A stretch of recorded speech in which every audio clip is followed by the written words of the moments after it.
నేనైతే మెంతికూరును కోడిగుడ్లు అండుతానా. ఇక కట్టెల పొయ్యి మీద అయితే అండుతానా. నేనైతే ఎప్పుడు అండలేదు, ఇదే ఫస్ట్ టైం వండుతానా. మంచిగా ఉంటది, కమ్మగా ఉంటది అంటారు. సరే చూద్దాం. నిన్న అంగడికి పోయి అయితే మెంతికూర బాగా తెచ్చిన. ఇక అండుతానని ఇక కూర్చున్న పొయ్యి కాడ.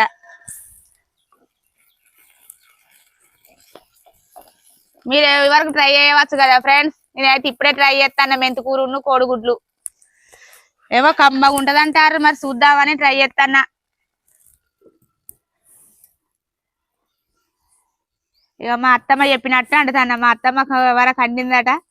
ఇక గ్యాస్ మీద అండితే తొందర పని తీరుతుంది, కానీ కట్టెల పొయ్యి మీద అండితే పని తీరది. కట్టెల పొయ్యి మీద అండుకుని తిన్నదే కమ్మగా ఉంటదట. వెనకట మా అత్తమ్మలు వాళ్ళు చిన్నగా ఉన్నప్పుడు వాళ్ళు చేసేటప్పుడు మంచిగా కట్టెల పొయ్యి విన్నే మంచిగా ఇలాంటి మూకుళ్ళనే అండుకొని తినేదట.